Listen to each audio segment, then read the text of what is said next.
രണ്ട് പെൺമക്കള്, മൂത്ത കുട്ടിക്ക് 26 വയസ്സായി, രണ്ടാമത്തെ മകൾ 24 വയസ്സായി. ആ രണ്ട് പെൺമക്കളെയും എന്താ പറയാ ഞങ്ങളെ ഏൽപ്പിച്ച് അവള് ഈ ലോകം വിട്ടുപോയി. ആ പോയ സമയത്ത് ഞാൻ ആർട്ടിസ്റ്റ് റാങ്കാം. ആ സമയത്ത് അവരുടെ ഭർത്താവ് ബാൽ സൊസൈറ്റി സെക്രട്ടറിയാണ്. അച്ഛനും അമ്മയും രണ്ട് മക്കളും അടങ്ങുന്ന കുടുംബത്തിൽ നിന്ന് അവൾ മരണപ്പെട്ടപ്പോൾ കുറച്ച് കഴിഞ്ഞ് അവരുടെ ഇൻഷുറൻസ് പൈസ ഒരു 10 ലക്ഷം അവന്റെ പേരിൽ വന്നു. ആ 10 ലക്ഷം വന്ന സമയത്ത് അവൻ ചിന്തിച്ചത് ഇവിടെ നിന്ന മക്കളെ നോക്കണം, ഉത്തരവാദിത്വമുണ്ട്.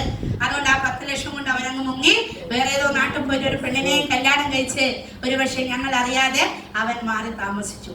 അങ്ങനെ താമസിച്ച ശേഷം ഈ രണ്ട് മക്കളും അനാഥമായി. ശരിയോ തെറ്റോ? അമ്മ മരിച്ചു, അച്ഛൻ വിട്ടുപോയി. പിന്നെ ആരേ ഉള്ളൂ?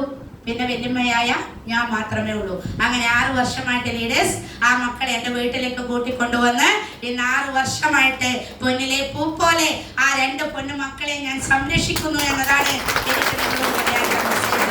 ആ മൂത്ത മകൾ ഇന്ന് BMS കഴിഞ്ഞ് ഡോക്ടർ അഹല്യ RMO ആയിട്ട് തളിപ്പറമ്പ് കുറുമാത്തൂര് ആശുപത്രിയിൽ അവിടെ RMO ജോലിയില് നവംബർ 1 ജോയിൻ ചെയ്തു. അടുത്ത നവംബർ 7 തീയതി അവിടെ കല്യാണം നിശ്ചയിച്ചു. ഗൾഫിലാണ് അവളെ കല്യാണം കഴിക്കുന്ന ചെറുക്കൻ. അവൻ അവിടെ എഞ്ചിനീയറായിട്ട് ജോലി ചെയ്യുന്നു. നവംബർ 7 തീയതി ഒരുപക്ഷെ എൻ്റെ മോളെ കല്യാണം കഴിച്ച് അയക്കുന്ന സമയത്ത് ഞാൻ സ്വപ്നം കണ്ടത് എൻ്റെ മോളെ മാത്രം കുറിച്ചിട്ട് അന്ന് എൻ്റെ അനിയത്തി ജീവനോടെ ഉണ്ട്. പക്ഷെ അവൾ മരണപ്പെട്ട ശേഷം ആ കുട്ടിയുടെ കൂടെ ഉത്തരവാദിത്തം എനിക്കായി അല്ലേ. അതുകൊണ്ട് ആ കല്യാണം ഏറ്റെടുക്കാൻ ഒരു തീരുമാനം ഞാൻ എടുത്തു. നിങ്ങളുടെ എല്ലാവരുടെയും പ്രാർത്ഥനയും അനുഗ്രഹവും ആ മകളുടെ എല്ലാ കാര്യങ്ങളും നോക്കാൻ ഇന്ന് ഞാൻ മാത്രമേ ഉള്ളൂ. അതിന് ഞാൻ സന്തുഷ്ടയാണ്. കാരണം ഞാൻ MI ദിശയിലാണ് ചെയ്യുന്നത്. എന്തായാലും നിങ്ങൾക്കറിയാലോ, നിങ്ങൾ പെൺകുട്ടിയെ കല്യാണം കഴിച്ചു വിടണമെങ്കിൽ എത്ര വേണമെന്ന് നിങ്ങൾക്കറിയാം. അതൊന്നും ഒരു കുറവുമില്ലാതെ ഓഡിറ്റോറിയം ബുക്ക് ചെയ്തു. ഇന്നലെ ഫോട്ടോഗ്രാഫറെ വിളിച്ച് അത് ബുക്ക് ചെയ്തു.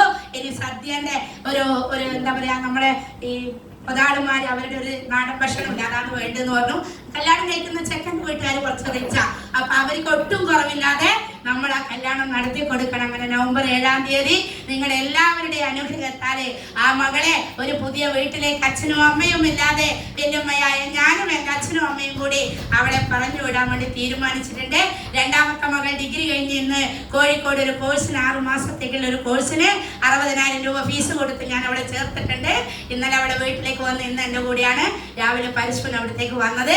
ആ രണ്ട് മക്കളും ഇന്ന് സന്തോഷത്തോടു കൂടി ഞങ്ങളെ കൂടെ ജീവിക്കുന്നുണ്ട്.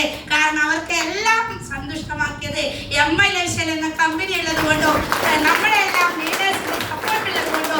അതുകൊണ്ട് ഈ ഒരു പ്രോഗ്രാമില് എന്നെ നിങ്ങൾ കാണുന്നതും കേൾക്കുന്നതും എല്ലാം യാദൃച്ഛികമായിട്ടല്ല, ദൈവനിമിത്തമാണ്. സ്വർണ്ണോ ഇല്ലെങ്കിൽ പയ്യന്നൂരിൽ ഏതോ പള്ളിമുക്കിൽ ജനിച്ച ഞാൻ ഒരിക്കലും ഈ തിരൂരിൽ വന്ന് ഇങ്ങനെ മൈക്കെടുത്ത് പറയാനില്ല ഒരു വോയിസും ഉണ്ടാവില്ല. സ്വർണ്ണോ പക്ഷേ നമ്മുടെ കമ്പനി പറയുന്നത് സാധാരണക്കാരനെ അസാധാരണക്കാരനാക്കുന്നുണ്ടെങ്കിൽ ആ സാധാരണക്കാർക്ക് ഉണ്ടാവുന്ന ഒരു പവർ ഉണ്ട്.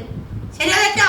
അവർക്കൊരു പവർ ഉണ്ട്. കാരണം ഒരു കാലത്ത് ഞാൻ നേരത്തെ പറഞ്ഞ പോലെ ഒന്നുമില്ലാത്ത അവസ്ഥയിൽ നിന്ന് പള്ളിമുക്കിൽ 74 കുടുംബത്തിൽ ഇന്ന് രാജ്യമായിട്ട് ജീവിക്കുന്ന ഒരു കുടുംബമായിട്ട് മാറാൻ ഈ ഞാനെടുത്തൊരു തീരുമാനം കൊണ്ട് എനിക്ക് സാധിച്ചു എന്നൊക്കെ നിങ്ങളോട് പറയുമ്പോ, അതുകൊണ്ട് ഇന്നത്തെ ഈ പ്രോഗ്രാം വൈൻഡപ്പ് ചെയ്യാനാണ് എന്നെ ഇങ്ങോട്ട് വിളിച്ചത്.